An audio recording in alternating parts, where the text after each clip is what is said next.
Oi pessoal, vamos dar continuidade à leitura do Código de Direito Canônico. Hoje eu peço um pouco de paciência porque o vídeo vai ser extremamente longo. Eu vou ler 3 títulos, o título 9, o 10 e o 11.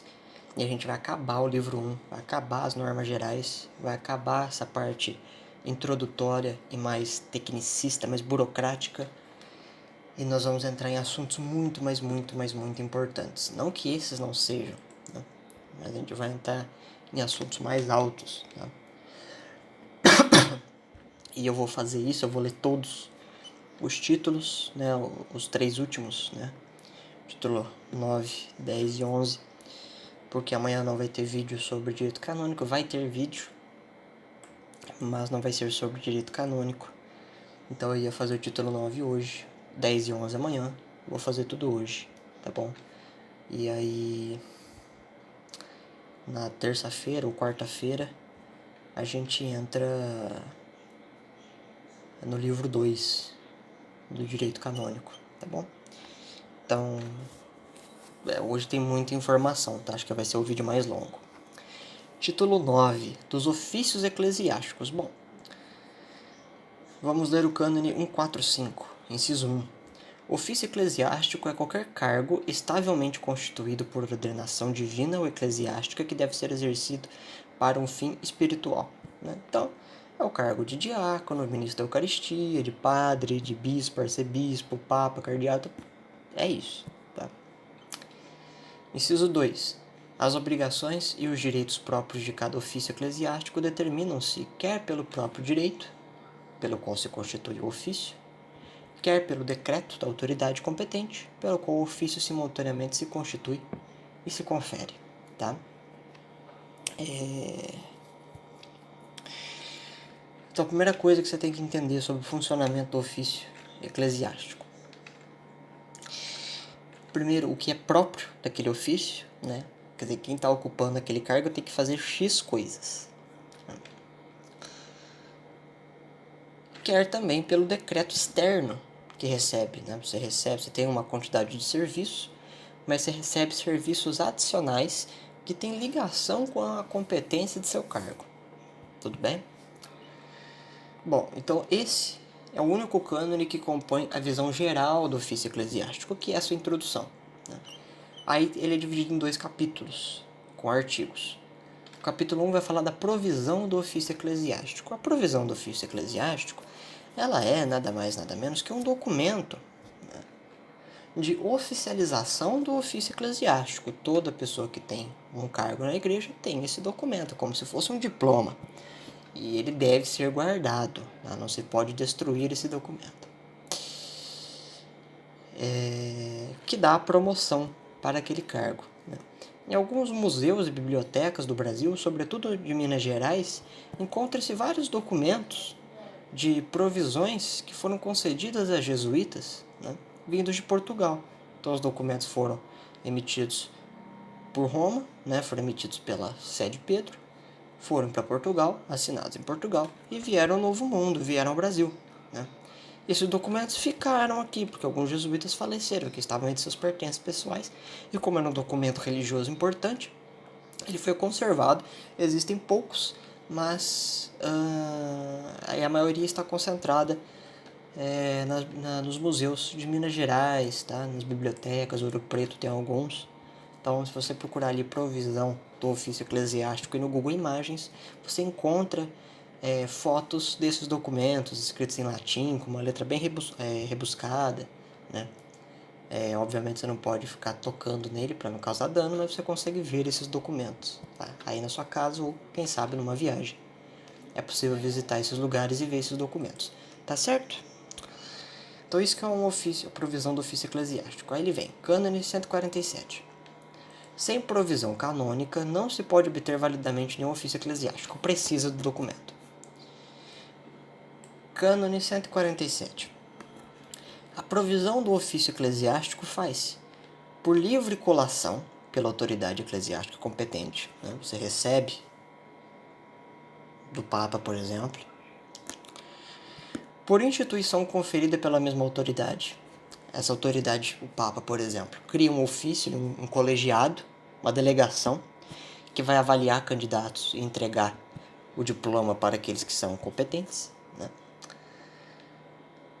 Se tiver precedido a apresentação, por confirmação a admissão feita pela mesma, né? Ou seja, a comissão admite a pessoa. Se tiver precedido a eleição ou postulação, né? Então eles podem fazer uma eleição para escolher as pessoas, ou pode até postular, né? Falar, você é a pessoa que nós precisamos, né? E finalmente, por simples eleição e aceitação do eleito, se a aceitação não carecer de confirmação. Isso acontece geralmente em seminários, né? O reitor do seminário geralmente confirma, né? E escolhe a pessoa, né? Ele entrevista ela alguns meses antes, né? O seminarista ali no seu último ano de seminário. E uma vez a pessoa realmente querendo dar seguimento e virar padre ou diácono, vai ser feito depois que terminar o curso uma formatura e o cara vai receber a provisão do ofício eclesiástico. Para onde ele vai, aí é outros 500, mas que ele recebe o documento. Cânone 148. A autoridade a quem pertence erigir, alterar e suprimir os ofícios compete também às provisões dos mesmos, se o direito não dispuser outra coisa, tá bom? Então, quem tem o poder de dar o documento também tem poder, se o direito não disser outra coisa, de anular esse documento, suspender esse documento, tá bom? Então, mesmo o cara que pode ter formado uma pessoa padre pode expulsá-la da igreja, né? Salvo se o caso que fez com que a expulsão fosse analisada seja um caso muito grave que deve ser analisado por tribunais superiores, ordinários superiores, delegações superiores, né? Aí quem vai decidir são essas delegações, tá bom? Mas caso contrário, às vezes até a própria pessoa que forneceu isso, que conhece o sujeito, tá? Cânone 149, inciso 1. Para alguém ser promovido a um ofício eclesiástico, deve estar na comunhão da igreja e ser idôneo, isto é, possuir as qualidades requeridas para esse ofício por direito universal ou particular ou pela lei da fundação, tá bom? Aqui compensa explicar uma coisa importante também. Então, primeiro a pessoa tem que ser batizada, ter tido comunhão e crisma na igreja. Pode ser que a pessoa não tenha lá um histórico muito bom de vida, mas ela é admitida. Por que ela é admitida? Por causa do perdão. Se a pessoa se arrepende de seus pecados e ela quer receber algum ofício, ela precisa confessar os seus pecados, parar de pecar esses pecados, e vai ter que renunciar a muita coisa. Isso é a idoneidade, tá bom? Não é ser lindo, bonito, ser santo, tá bom? É ter um desejo latente de sacrificar a própria vida em busca da santidade, independente das merdas do passado. Inciso 2. A provisão do ofício eclesiástico feita àquele que carece das qualidades requeridas só é inválida se por direito universal particular ou pela lei da fundação tais qualidades se exigirem expressamente para a validade da provisão. Do contrário, é válida, mas pode ser rescindida por decreto de autoridade competente ou por sentença do Tribunal Administrativo. O que é isso?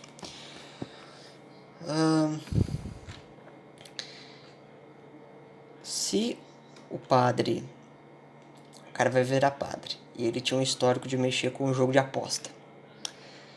Quando ele recebeu o ofício, esse ofício é válido, né?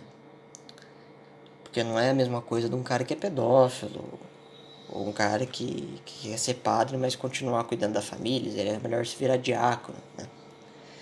Mas, se por algum motivo ele continuar e se descobrir que ele continua mexendo com isso, o seu diploma pode ser revogado. Tá? Inciso 3. A provisão de um ofício feita por simonia é, pelo próprio direito, inválida. Tá certo? Se o sujeito, de repente, subornar alguém, ou se alguém falar assim, eu te dou o ofício aí, se você me pagar, fazer tal coisa e tal, uma vez que for provado que a simonia aconteceu, ela se torna inválida, tá bom? Independente qual das partes cometeu o crime, tá? Vai ver as punições sobre isso. Cânone 150. O ofício que importa a plena cura de almas para cujo desempenho se requer o exercício da ordem sacerdotal, não pode ser conferido validamente a quem ainda não tiver recebido o sacerdócio. Então, eu não posso trabalhar como sacerdote se eu ainda não recebi o ofício de sacerdote. Simples assim. Cânone 151. Sem grave motivo, não se difira a provisão de um ofício que importe a cura das almas. Tá bom? Então, assim, só por uma necessidade ultrajante, você tá entendendo? Tem um cara lá que precisa receber a comunhão no leito de morte, o padre infartou, não tem nenhum padre para fazer, aí você manda o ministro da Eucaristia. Então tem que ser muito ultrajante a coisa, tá? Cânone 152. A ninguém se confiram dois ou mais ofícios incompatíveis, isto é, que não possam ser desempenhados simultaneamente pela mesma pessoa. Então, assim, se o cara não conseguir fazer os dois serviços, né? Se ele tiver que dedicar um e deixar o outro de lado, porque ele não dá conta de fazer os dois, não há tempo, né? Não há condição material, não há condição, possibilidade física, espiritual para o cara exercitar as duas coisas. Ele vai ter que... O cara pode escolher qual que ele vai trabalhar, mas não dá para trabalhar nos dois. Cânone 153, inciso 1. A provisão de um ofício juridicamente não vago é pelo mesmo fato inválida e não se convalida por vagatura posterior, né? Então o que acontece? O cara é bispo e aí faz uma eleição para um novo bispo. Mas o bispo continua lá, ele não foi transferido, ele não morreu, nada. Não é válido, tá? Não é válido que esse bispo, que essa pessoa que foi nomeada bispo seja de fato bispo. Aí depois, daqui a 10 anos, o bispo sair, não, continua inválido, entendeu? Então, assim, é como, sei lá, tivesse eleições para presidente enquanto tá um presidente, entendeu? Fizesse uma eleição agora, sei lá, e quem ganhasse fosse o Ciro Gomes. Então o Ciro Gomes vai substituir o Lula. Não. Aí depois que acabar o mandato do Lula, o Ciro Gomes entra. Não entra. Entendeu? Inciso 2. Tratando-se do ofício que pelo direito se confere por tempo determinado, a provisão pode fazer-se dentro de 6 meses antes de expirar o prazo e surtir efeito a partir do dia da vagatura do ofício. Então você pode demorar 6 meses para homologar isso aí e o cara começa a trabalhar no dia em que a coisa foi homologada, tá bom? É um prazo máximo de 6 meses. Inciso 3. A promessa de algum ofício, feita seja por quem for, não produz nenhum efeito jurídico. Entendeu? Então, tipo, se você entrar aqui no futuro, eu posso fazer você bispo e tal. Não pode não. Tá? Não tem validade jurídica nenhuma. Promessas não têm validade jurídica. Pelo menos não esse tipo de promessa. Cânone 154. O ofício juridicamente vago, mas que porventura ainda se encontre ilegitimamente na posse de alguém, pode ser conferido, contanto que tenha sido devidamente declarado que tal posse não é legítima, e se faça referência da declaração no documento de colação. Então, mesmo se tiver vago, mas tiver uma pessoa lá na ilegalidade, essa pessoa na ilegalidade tem que sair. Pô, vai ficar vago? Vai. Mas é melhor ficar vago do que ter uma ilegalidade. A igreja entende isso. Tá? Cânone 155. Quem confere um ofício para suprimir a negligência ou impedimento de outro, por tal fato, não adquire nenhum poder sobre a pessoa a quem o ofício foi conferido, mas a condição jurídica desta constitui-se como se a provisão tivesse sido feita segundo as normas ordinárias do direito. Tá bom? Então, por alguma necessidade, né? Para resolver alguma inadimplência, para resolver alguma negligência, algum problema, se faça às pressas uma nomeação, essa nomeação é legítima, tá? Mas a pessoa que nomeou não tem influência nenhuma sobre a pessoa nomeada, tá bom? Então, a pessoa, uma vez que ela for nomeada, ela vai ter autonomia para trabalhar, ela não vai ser comparsa de alguma conspiração, por assim dizer. Bom, isso não pode acontecer. Se acontece, cabe denúncia e inquérito. Cânone 156. Consigne por escrito a provisão de qualquer ofício. Tem que ter o documento em papel. Pô, vai estar homologado na internet, porque hoje tudo é virtual, mas tem que ter papel. Aí o Código de Direito Canônico aqui eles separam por artigos, né, para fazer tipo subcategorias, né? Então aqui o artigo 1 vai falar da livre colação, tá bom? É apenas um cânone, o artigo 1. E o cânone é o 157 e vai dizer o seguinte: a não ser que outra coisa se determine explicitamente no direito, pertence ao bispo diocesano prover por livre colação os ofícios eclesiásticos na sua igreja particular. Tá bom? Então ele manda na diocese e é ele que assina no final das contas o documento lá, entendeu? O reitor dos seminários pode ser o bispo ou pode ser alguém nomeado por o bispo. Se for o bispo, bom, no final das contas é o bispo que vai escolher. Se for nomeado pelo bispo, essa pessoa nomeada vai reportar as pessoas ao bispo para que o bispo assine a provisão, tá bom? Assine o diploma. O artigo 2 já tem mais cânones. O artigo 2 é da apresentação, tá bom? Então, o cânone 158, inciso 1, vai dizer o seguinte: a apresentação para um ofício eclesiástico por aquele que tem direito de apresentar deve fazer autoridade a quem compete conferir às instituições para o ofício de que se trata, e a não ser que legitimamente esteja estabelecida outra coisa, dentro de 3 meses depois de recebida a notícia da vanguarda do ofício. Né? Então o cara falou assim: não, o reitor, eu quero virar padre mesmo. Né? O cara tem no máximo 3 meses para enviar o bispo. Não, o cara quer virar padre, ele quer formar padre. Inciso 2. Se o direito de apresentação competir a um colégio ou grupo de pessoas, designe-se o apresentando segundo as normas do cânone 165 e 179, que a gente vai ler depois. Tá? Aí o que acontece? Às vezes não tem um reitor, mas tem um colegiado de pessoas. Né? Esse colegiado vai ter que reportar a coisa para o bispo do mesmo modo. Cânone 159. Não se apresente ninguém contra a sua vontade. Se aquele que se propõe para ser apresentado, interrogado acerca de sua vontade, se recusar dentro de 8 dias úteis, pode ser apresentado. Tá bom? Não recusar, tá bom? Então o que acontece? É feita uma entrevista, tá bom? No final do curso, já falei, perguntando para a pessoa se ela realmente quer seguir essa carreira. Né? Depois que ela afirma, tá bom? Ela tem 8 dias úteis para pensar, entendeu? Então, às vezes ela pode falar que sim, mas dentro de 8 dias ela pode mudar de ideia, ela pode falar que não e mudar de ideia, ou ela pode falar que não sabe, precisa para pensar, ela tem 8 dias úteis. Úteis, tá? Não vai contar sábado, domingo, não vai contar feriado se houver, ponto facultativo, etc. São dias úteis, tá?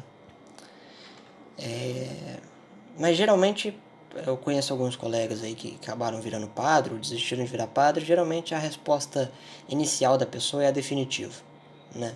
Então o cara é perguntado, ele diz que sim ou não, raramente muda-se de ideia sobre isso, tá? E raramente tem decisão, porque são 8 anos, né? Então tem tempo pro cara pensar. Mas tem pessoas que largam o seminário no último mês, né? Depois da entrevista falar, eu não quero mais não. Eu vou terminar aqui o curso, tal, tiro meu diploma de minha licenciatura, meu bacharel em filosofia e teologia. Mas não, tem pessoas que vão pro seminário só para isso, mas tem algumas que têm o desejo de virar sacerdote, acabam mudando de ideia. Terminam o curso, mas mudam de ideia. Cânone 160, inciso 1. Quem tiver direito de apresentação pode apresentar uma só ou várias pessoas, quer simultaneamente, quer sucessivamente. Né? Então, a entrevista não precisa ser feita uma. Um dia fala de não, você pode selecionar um dia para conversar com todos. Né? Lógico que no privado. A não ser que se concorde que todos sejam entrevistados numa mesma sala. Né? Inciso 2. Ninguém se pode apresentar a si mesmo, mas o colégio ou grupo de pessoas pode apresentar algum de seus membros. Né? Então eu não posso ir lá e me reportar para o bispo, tá bom? Tem que ter um intermediador, tá bom? Mas um grupo pode ir, um grupo de pessoas. Tá? Cânone 161, inciso 1. A não ser que o direito estabeleça outra coisa, quem apresentou uma pessoa que foi julgada não idônea pode só mais uma vez apresentar outro candidato dentro de um mês, tá bom? Então, se você apresentar um candidato que não está pronto, você meio que recebe uma espécie de bloqueio, sabe?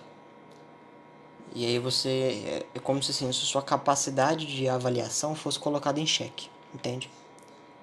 Inciso 2. Se o apresentado renunciar ou falecer antes da feita a instituição, quem tem o direito de apresentação pode de novo exercer seu direito dentro de um mês depois de recebida a notícia da renúncia ou da morte. Né?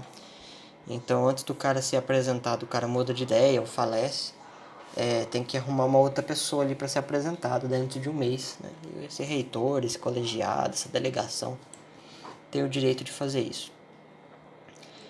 Cânone 162. Quem não fizer a apresentação dentro de um tempo útil, segundo o Cânone 158 e o Cânone 161, e também quem tiver apresentado por 2 vezes pessoa julgada não idônea, perde o direito de apresentar por aquele caso e compete à autoridade a quem pertence conferir à instituição prover livremente o ofício vago, porém com o assentimento do ordinário próprio, do que foi promovido. Então, se você julgar ali que 2 pessoas não idôneas são idôneas e mandar elas para o bispo e o bispo vê que não são, você perde o direito de fazer apresentações. Aí o bispo passa a ser já vai direto, não tem mais esse intermédio, entendeu? Você já se reporta para o bispo. Ou o bispo, no caso, se reporta para que você compareça à entrevista. Aí, se for o bispo, aí ou eles podem mudar o bispo ou eles podem delegar ao arcebispo isso, né? Mas geralmente os bispos eles se comportam um pouquinho melhor, tá bom? Mas há casos sim de pessoas não idôneas, né? Principalmente o pessoal da TL, né? O bispo acaba aprovando pessoas que não são idôneas, né? E aí depois acaba se descobrindo a falta de idoneidade. E aí o bispo acaba às vezes perdendo o seu cargo, né? Expulso às vezes até da igreja, dependendo do complô que foi montado.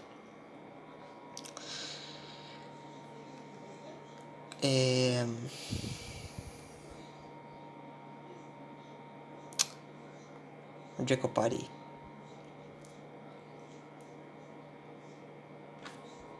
Eu parei no cânone 163. A autoridade é quem, segundo as normas do direito, compete instituir o apresentado. Institua o que foi legitimamente apresentado, que ele julgar idôneo e que tiver aceitado. Se tiverem sido legitimamente apresentados vários que forem julgados idôneos, devem instituir um deles. Tá?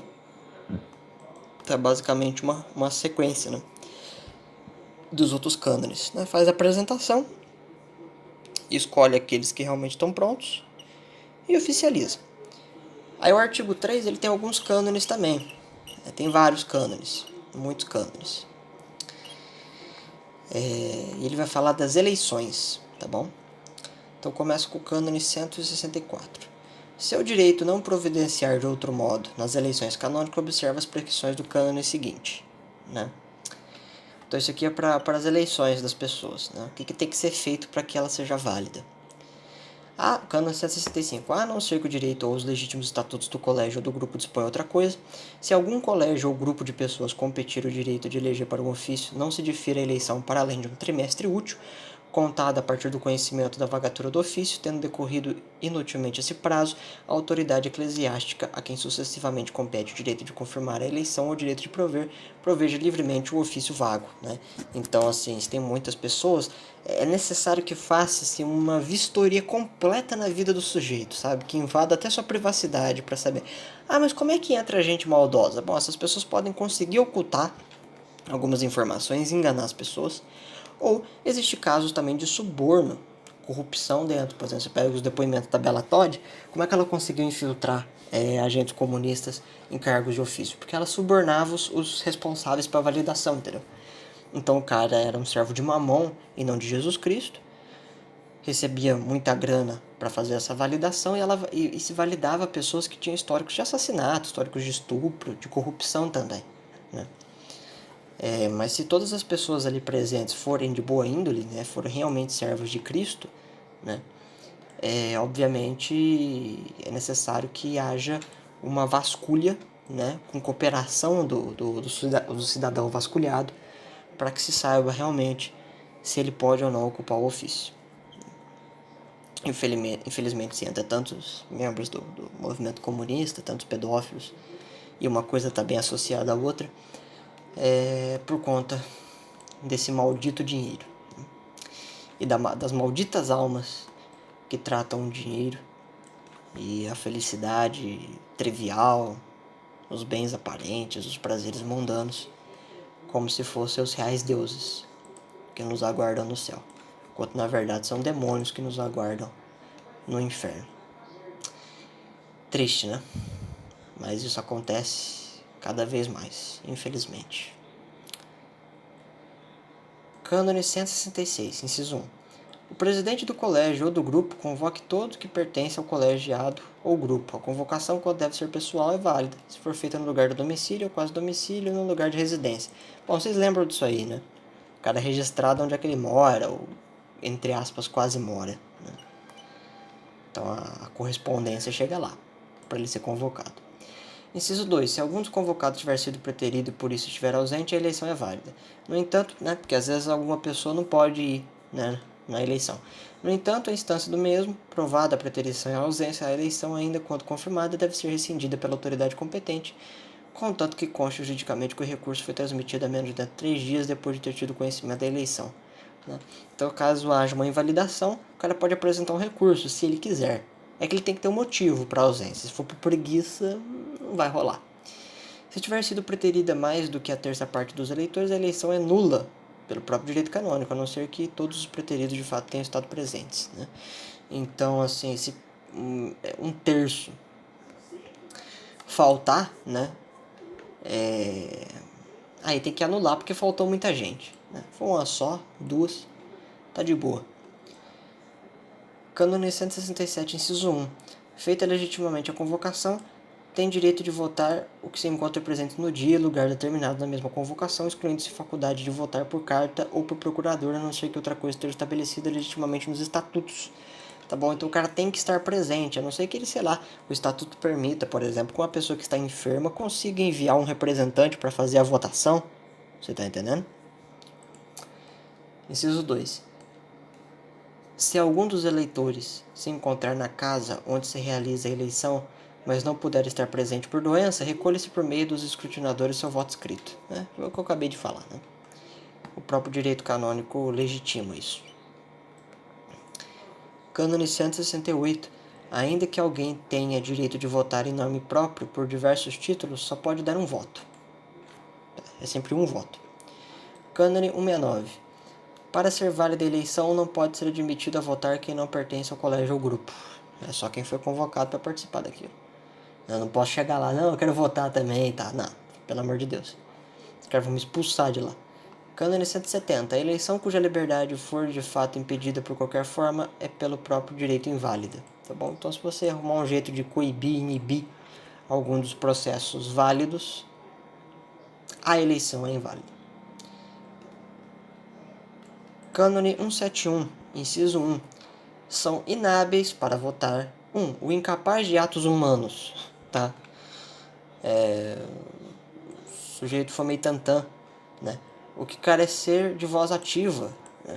Quem estiver abrangindo pela pena de excomunhão por sentença judicial por decreto que aplica o decreto de pena. Excomungados não podem participar disso, evidentemente. Né? Quem notoriamente se afastou da comunhão da igreja. Né? Então, assim, o cara não recebeu uma sentença de excomunhão, mas o cara agora virou pastor. Não quer dizer que ele seja uma pessoa ruim, evidentemente, né? Não estou querendo dizer isso. Mas ele não vai participar de uma eleição para a igreja católica, né? Ele nem lá mais está. Inciso 2. Se algum dos referidos for admitido, seu voto é nulo, mas a eleição é válida. A não ser que se conste que, excluído ele, o eleito não teria obtido o número de votos requerido. Então, às vezes, um dos caras que votou a favor da pessoa, na verdade, não poderia ter votado. Então, o voto dele é anulado. Né? Então, a eleição continua válida, a não ser que dê uma divergência muito grande de número. Né? Aí tem que fazer uma outra eleição.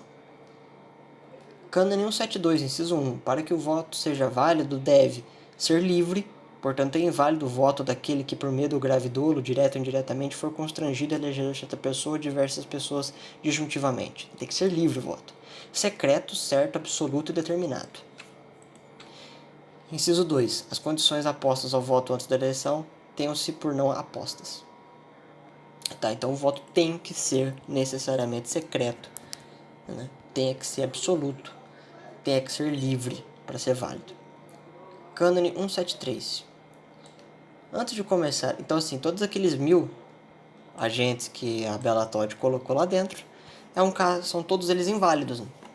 Todos eles, eu não sei se chegaram a expulsar essas pessoas, mas o cara estava exercendo o ofício sem ter validade para isso. É muito perigoso, gente, é muito perigoso. Cânone 173, inciso 1. Antes de começar a eleição, escolha-se pelo menos 2 escrutinadores pertencentes ao colegiado ou grupo, que são aqueles que vão guiar o negócio. Inciso 2. Os escrutinadores vão recolher os votos e, perante o presidente da eleição, verifiquem se o número de cédulas corresponde ao número de eleitores, abram os votos e publiquem quantos votos teve cada um. Tá. Mas não é para falar quem votou, tá? Só para dizer, ó, esse aqui votou, teve, fulano de tal, teve 10 votos, fulano Y teve 20 votos, tipo de coisa. Inciso 3. Se o número de votos superar a dos eleitores, o escrutínio é nulo. Tem que fazer de novo. Né? Porque senão não faz sentido, caramba. Tem 10 pessoas votando, apareceu 12 cédulas, que porra é essa? Né? Inciso 4. Tudo o que sucedeu durante a eleição seja cuidadosamente exagerado por escrito por quem desempenha o muno do secretário e a ata assinada ao menos pelo mesmo secretário, pelo presidente e pelos escrutinadores, e guarde-se diligentemente nos arquivos do colégio. Né? Então o cara tem que fazer a redação, montar um documento, como se fosse um escrevente do fórum, ele tem que assinar, os escrutinadores assinam, o presidente assina e isso é arquivado. Tá bom? Para todo sempre. Cânone 174, inciso 1. Se outra coisa não se dispuser no direito ou nos estatutos, a eleição também pode efetuar-se por compromisso, contanto que os eleitores, por consentimento unânime e dado por escrito, transfiram para aquela vez o direito de eleger a uma ou mais pessoas idôneas, quer do grêmio, quer estranhas, a quais se façam as eleições segundo a faculdade recebida e em nome de todos. Tá bom? Então você pode fazer convocação de outras pessoas de conduta moral considerável para participar do colegiado, tá? Isso pode ser feito depois da abertura das eleições. Mas os estatutos geralmente deixam a coisa mais restrita e eu acho que funciona melhor assim para evitar palpiteiros de plantão, tá? Inciso 2. Se tratar de um colégio ou grupo composto só de clérigos, os compromissários devem ter ordens sagradas, do contrário, a eleição é inválida. Então tem que ter ordenação. Inciso 3. Os compromissários devem observar as prescrições do direito acerca da eleição e, para que a validade da mesma, cumprir as condições apostas aos compromissos, que não sejam contrárias ao direito. As condições contrárias ao direito tenham-se por não apostas. Né? Então ele tem que cumprir o conjunto de regras, ele não pode ser um leigo, ele tem que ser ordenado. Né? Ele tem que cumprir o conjunto de regras, senão a presença dele ali é anulada. Cânone 175. Cessa o compromisso, o direito de votar regressa aos compromitentes. 1. Por revogação feita pelo colégio ou pelo grupo antes da eleição se iniciar. Tá bom? Então, às vezes, a eleição é revogada, um membro é revogado, mas não vai votar. Se não for cumprida alguma condição aposta ao compromisso, não vai votar. Depois de terminada a eleição, se essa tiver sido nula, tá bom? Então a eleição inteira é anulada e aí o compromisso é terminado, né? Porque o cara não vai poder fazer uma outra eleição. Ele foi convocado para participar de uma, né? Se ela não for anulada, ele não vai voltar a participar de uma segunda, tá bom? Pelo menos não daquela. Ele pode participar de uma outra eleição, mas daquela nunca mais. Cânone 176. A não ser que se dispor o contrário no direito ou nos estatutos, tenha-se por eleito e seja proclamado pelo presidente do colégio ou do grupo o que estiver obtido o número de votos requeridos segundo as normas do cânone de 119. Né? Então é quem ganhar a eleição, basicamente. Podia ter falado isso na redação. Né? Cânone 177. A eleição deve ser imediatamente intimada ao eleito, ao qual dentro de 8 dias úteis depois de receber a intimação deve manifestar ao presidente do colégio ou do grupo se aceita ou não a eleição. Do contrário, a eleição não surte efeito. Né? Então tem 8 dias úteis para daí ele fazer uma nova confirmação e falar, não, eu realmente quero ocupar o cargo. Né? Ele pode também desistir depois de 8 dias úteis do cumprimento da eleição. Se o eleito não aceitar, perde todo o direito proveniente da eleição, o qual não revive com aceitação subsequente, mas pode ser de novo eleito. O colégio ou grupo, no prazo de um mês, a contar conhecimento da não aceitação, deve proceder a uma nova eleição. Significa que ele quiser tentar de novo, ele vai ter que fazer o seminário outra vez e passar novamente por todo o processo. Ele pode ser eleito uma outra vez, sim, mas não pode depois, mudei de ideia, no dia seguinte, eu vou querer. Não, tem que ser feita uma nova eleição com outras pessoas. Ele já não entra mais nisso aqui. Cânone 178. O eleito, ao aceitar a eleição, que não necessite de confirmação, adquire imediatamente o ofício de pleno direito. Do contrário, só adquire o direito a ele. Né? Então, se tiver alguma objeção, se tiver alguma coisa estranha, é feita uma confirmação, uma nova avaliação, um novo inquérito para ter certeza. Caso contrário, já é homologado, tem aquele prazo de 6 meses, mas geralmente se faz antes, porque a quantidade de pessoas também não é tão grande, né? Não precisa assinar tantos documentos, é uma coisa mais simples, né? Não é uma burocracia tão demorada.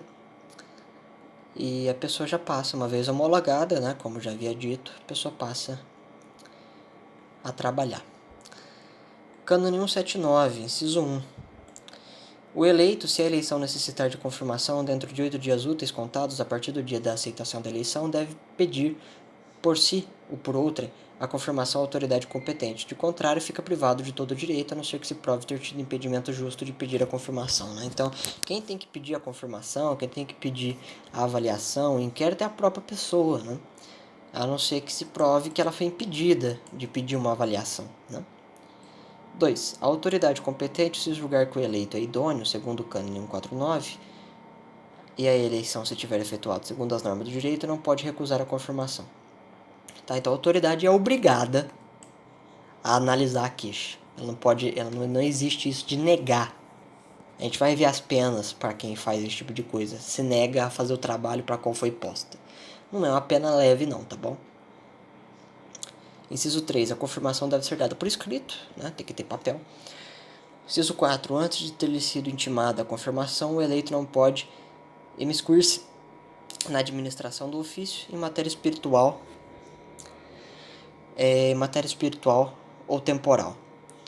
E os atos, porventura, por ele praticados, são nulos, tá? Então tem que esperar dar a confirmação para começar a trabalhar. Antes disso não pode não.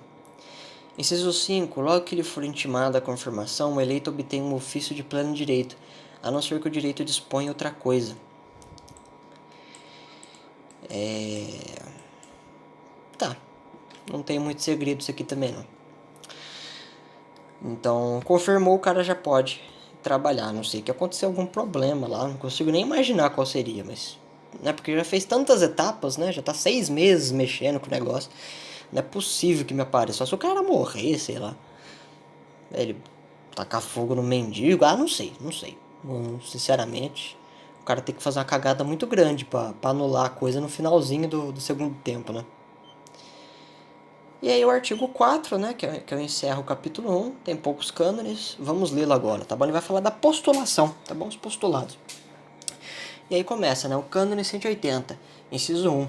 Se algum impedimento canônico de que se possa e seja costume dispensar obstar a eleição daquele que os eleitores julguem mais aptos e que prefiram, pode eles postulá-los com seus votos à autoridade competente, a não ser que o direito determine outra coisa. Então as próprias pessoas dali, se elas quiserem dar alguma suspeição, algum impedimento, elas podem se reportar à autoridade competente, fazer uma assembleia, decidir como vai se reportar, pelo motivo, né? Uma vez que a maioria, a concordância entre todos ou entre a maioria se reporta, tá bom? Cânone 181, inciso 1. Para a postulação ser válida... inciso 2. Os compromissários não podem postular a não ser que isto tenha sido expressamente incluído no compromisso, tá bom? Então tem que fazer parte do seu ofício. Agora sim o cânone 181, inciso 1. Para a postulação ser válida, peço desculpas, é que eu... sei lá, cara. Eu tô meio esquisito esses dias. Para a postulação ser válida, requerem-se ao menos 2/3 dos votos, tá bom? Então se for 1/3 só ou menos que isso, já não rola. Inciso 2. O voto para postulação deve... porque tem que ser a maioria. O voto para postulação deve exprimir-se pela palavra postulo, ou equivalente. A fórmula elejo o postulo ou equivalente. Vale para eleição, impedimento não existir, do contrário para postulação. Então tem que ter essas palavras. É idiota, né? Mas tem que ter essas palavras, assim. Eu dou risada dessas coisas, mas eu até entendo, porque os documentos precisam ter um certo padrão, né? Mas tem gente que exagera um pouco na brincadeira, né? Tem gente que não sabe brincar. Eu falei que o vídeo ia ser grande, aguenta mais um pouco. Cânone 182, inciso 1. Dentro do prazo de 8 dias úteis, deve a postulação ser enviada pelo presidente à autoridade competente para confirmar a eleição, a quem compete conceder a dispensa do impedimento, ou, se não tiver tal faculdade, solicitá-la à autoridade superior se não se requer a confirmação. A postulação deve ser remetida à autoridade competente para conceder a dispensa, tá bom? Então, você tem novamente aqueles 8 dias úteis para o envio da postulação, o exame e a constatação. Inciso 2. Se a postulação não for remetida dentro do prazo prescrito pelo mesmo fato, torna-se nula e o colégio ou grupo fica privado por aquela vez de direito de eleger ou de postular, a não ser que se prove que o presidente foi estorvado por algum justo impedimento de arremeter ou por dolo ou negligência se absteve de enviar em tempo oportuno. Então o cara tem um prazo. Se passou do prazo, não só aquele evento é nulo, mas também o direito das pessoas de participarem disso de novo, sabe? Não pode ter erro, a não ser que tiver uma justa causa para explicar o atraso. Se não tiver, lascou. Inciso 3. O postulado não adquire nenhum direito com a postulação e a autoridade competente não tem a obrigação de admitir. Né? Então, assim, se tal evento acontecer no atraso, você perde todos os direitos. Né?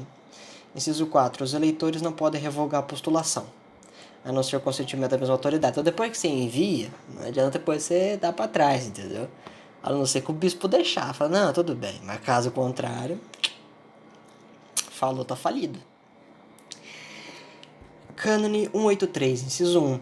Não sendo aceite a postulação pela autoridade competente, o direito de eleger é devolvido ao colégio do grupo. Tá? Então, às vezes, se o bispo receber a postulação, mas não aceitar ela, né, se reinicia o processo. Né? Se devolve o direito para o reinício do processo. Inciso 2. Se a postulação for admitida, comunique-se o fato ao postulado, ao qual deve responder segundo as normas do cânone 177. E inciso 3, né? Porque assim, o fato, como a gente até viu, né? Você vai fazer a admissão. Isso vai ser homologado pela autoridade competente, e etc. Vai ser comunicado aos postulados. E inciso 3. Quem aceitar a postulação admitida obter imediatamente o ofício de pleno direito. Então postulamos aí com o cidadão. Vai virar padre, levamos ao bispo, o bispo aceitou a admissão, perguntou pro cara, o cara aceitou a admissão, homologou o documento, começa a trabalhar. Simples assim. Mesmo se você for transferido para Bahia, mas tudo bem. Mas já tem que começar a se comportar como um padre, porque você já é padre. Ou freira, sei lá. Capítulo 2. Da perda do ofício eclesiástico. Né? Então, às vezes a pessoa perde o ofício. Faz alguma merda e perde o ofício. Então, primeiro a gente vai ter 3 cânones aí que são mais gerais, tá? O cânone 184 vai dizer o seguinte, no inciso 1. Perde-se o ofício eclesiástico por ter transcorrido o tempo estabelecido, por ter sido atingido o limite de idade determinado pelo direito, por renúncia, transferência, remoção ou privação. Inciso 2. Extinto de qualquer modo o direito da autoridade por quem for conferido, não se perde o ofício eclesiástico, a não ser que o direito determine outra coisa. Por quê? Às vezes isso acontece. A pessoa que te expulsou, às vezes ela não vai trabalhar para sempre naquilo. Não significa que depois que ela sair, por qualquer motivo, seja porque morreu, seja porque pediu renúncia, seja porque foi expulsa por má conduta, por crime, não quer dizer que o que ela definiu sobre você está inválido, entendeu? Tá, então se você foi admitido, a pessoa pode virar um monstro, mas se você descoberta que é um monstro, você continua lá. E mesmo vale para caso você for removido. Inciso 3. A perda do ofício que tenha surtido efeito, notifique-se quanto antes a todos aqueles a quem compete algum direito na provisão do ofício. Então, você sempre vai ser notificado se você perdeu o ofício. Cânone 185. Aquele que perde o ofício por limite de idade ou por renúncia aceite pode ser conferido o título de emérito. Tá? Acontece, né? Às vezes o cara não aposenta, mas ele passa aí a idade que é deferida para ele ser padre, ele vira padre emérito, entendeu? Então ele continua como padre, mas ele tem menos responsabilidade. Tem padre de 90 anos, pô. O cara não reza mais missa, não toma mais conta de paróquia, mas reza missa, entendeu? É um padre emérito. O Bento XVI era emérito. Era padre emérito.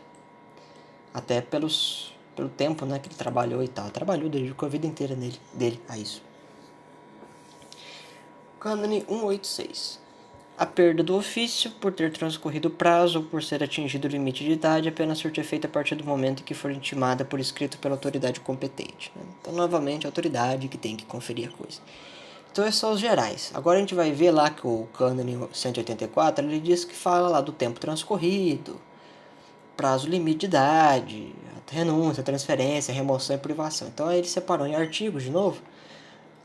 E aí cada artigo representa um desses tópicos, né? O primeiro, artigo 1, vai falar da renúncia, do cara que pede para sair. Né? Como é que funciona para isso acontecer? O cânone 187. Qualquer pessoa no uso da razão pode, por justa causa, renunciar ao ofício eclesiástico. Tá? Então, se o cara não estiver delirando, ele pode pedir renúncia. Tá? A renúncia tem que ser aceita, porque tem que ter justa causa para renúncia. Cânone 188. A renúncia apresentada por medo grave, injustamente incutido por dolo ou erro substancial, feita simoniacamente,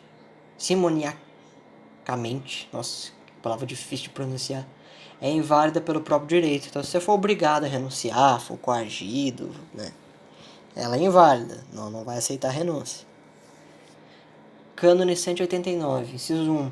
Para ser válida a renúncia, quer necessite aceitação, quer não, deve ser apresentada por escrito ou oralmente perante duas testemunhas à autoridade competente para prover o ofício de que se trata. Tá bom? Então, quando o cidadão for pedir renúncia, ele tem que levar duas testemunhas para assinar o documento lá. Parece coisa de cartório, né? Inciso 2. A autoridade não aceite a renúncia que não se baseie em justa causa e proporcionada. Tá? Então tem que ter justa causa. A autoridade não pode aceitar se não tiver. Inciso 3. A renúncia que necessitar de aceitação carece de valor se não for aceita dentro de 3 meses e se não necessitar de aceitação surte efeito pela comunicação do renunciante feito segundo as normas do direito. Tá bom? Então se precisar de uma aceitação, né? De qualquer maneira, tem que ser apresentado testemunha, né?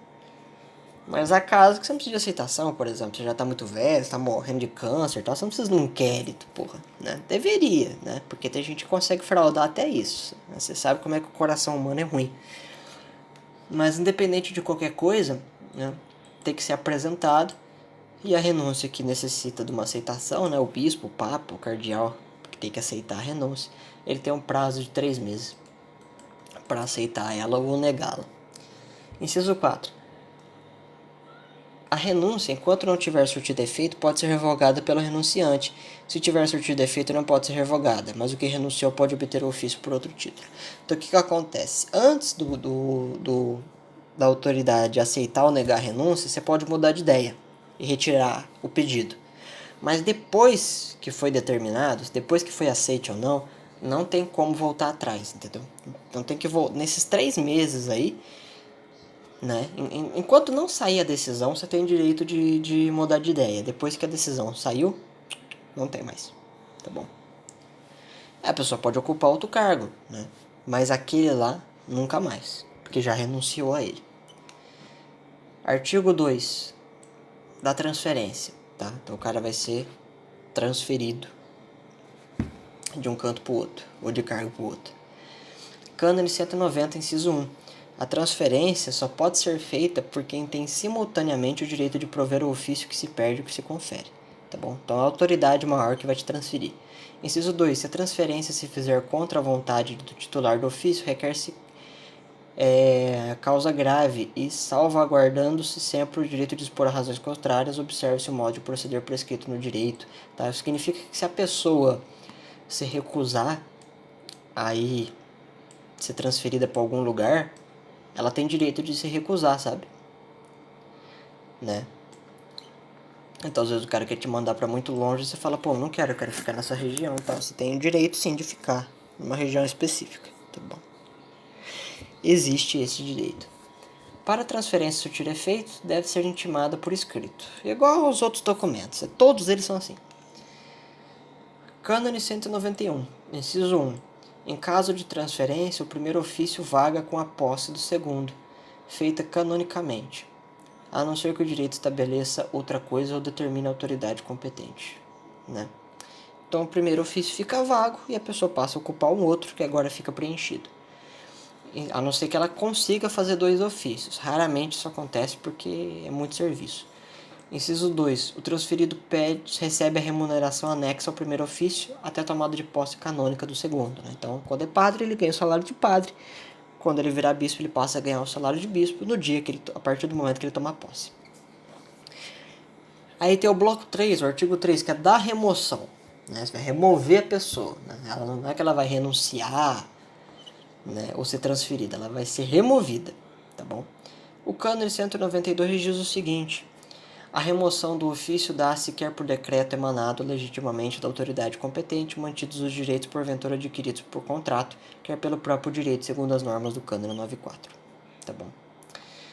Então ela vai seguir os contratos e vai seguir a autoridade eclesiástica da autoridade competente. Cânone 193, inciso 1. Ninguém pode ser removido do ofício que lhe foi conferido por tempo determinado, senão por causas graves, observando o modo de procedimento estabelecido pelo direito. Né? Então, assim, você deu um mandato para a pessoa de 2 anos, a partir do momento que ela continuar lá, se fingir de sonsa, você pode remover. Você pode remover uma pessoa antes, né? Antes do prazo, ou caso o prazo não exista. Caso ela esteja muito mal de saúde, né? Às vezes o cara não quer renunciar, mas ele tem que ser removido porque o trabalho não pode parar. Inciso 2. O mesmo se diga quanto a poder alguém ser removido do ofício que lhe foi conferido por tempo determinado, antes de terminar aquele prazo, sem prejuízo do prescrito no 624. É a mesma coisa, tá? Tanto para indeterminado ou determinado, se acontecer algum problema grave, cabe remoção. Inciso 3. Aquele a quem, conforme os princípios do direito, o ofício foi conferido segundo a prudente descrição da autoridade competente, pode ser removido dela por justa causa, a juízo da mesma autoridade. Né? Então, caso a remoção pode ser justa causa, né? Você vai ser removido por algum delito, por assim dizer. Para surtir efeito, o inciso 4 diz: o decreto de remoção deve ser intimado por escrito, assim como todos os outros documentos, né? Evidentemente. Cânone 194, inciso 1. Pelo próprio direito é removido do ofício quem perder o estado clerical, quem publicamente abandonar a fé ou a comunhão, o clero que tiver atentado ao matrimônio, mesmo só civil. Né? Então, assim, isso aí são motivos para remoção, sabe? Então, o cara tem um estado lá de função do clero, né? E ele passa a não se comportar como tal, removido, né? O cara abandona a fé dele, a comunhão dele, removido, né? Se o cara fizer alguma lambança aí, adquirir matrimônio, mesmo que só civil, removido. Se o cara atentar contra o sacramento do matrimônio, se ele se recusar a dar matrimônio, mesmo não podendo, né? Ou qualquer outro tipo de sacramento, na verdade, é removido.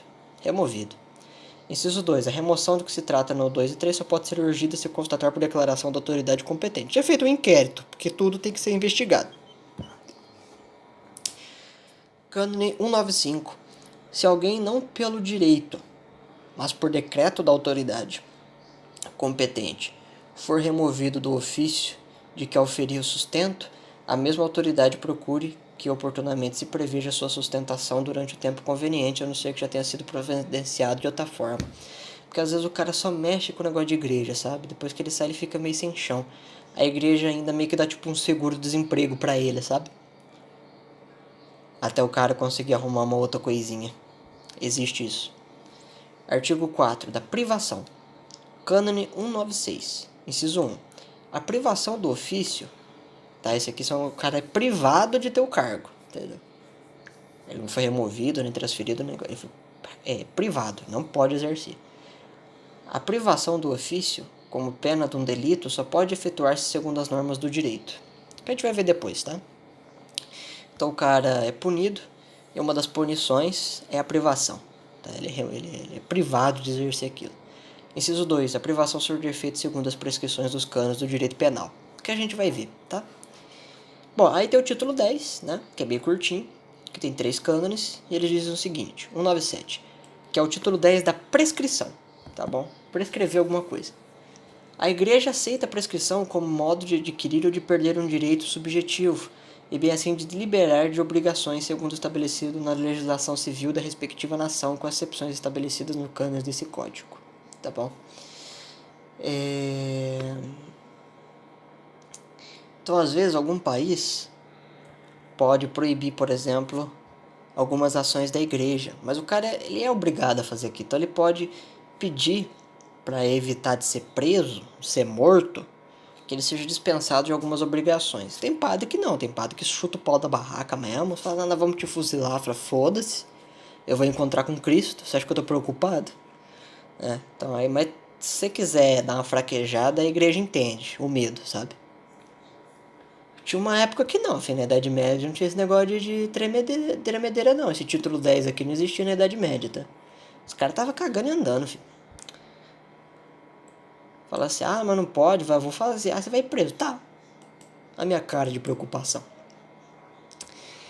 Cânone 198. Nenhuma prescrição tem valor se não se basear na boa-fé, não só no início, mas em todo o decurso do tempo requerido para a prescrição, salvo prescrito no 1362, tá bom? Então, assim, é uma espécie de barragem à corrupção, à falcatrua, à picuinha, né? Cânone 199. Não está sujeito à prescrição. 1. Os direitos e obrigações que são da lei divina, natural ou positiva. Como, por exemplo, rezar missa, sacramento da comunhão. Você não pode parar, não. Os direitos que só podem se obter por privilégio apostólico, tá? Que é dado em moto próprio pelo Papa. Os direitos e obrigações diretamente respeitados da vida espiritual dos fiéis. Tá? Então tem que continuar tendo bom trato aos fiéis. Os limites certos e indubitáveis das circunscrições eclesiásticas, né? Ou seja, aquilo que compõe a essência do seu ofício. O estipêndio e encargo de missa, óbvio, não pode parar. A provisão do ofício eclesiástico, que segundo as normas do direito requer o exercício da ordem sagrada, né? Ou seja, o respeito com a sua função. O direito de visita e a obrigação da obediência, né?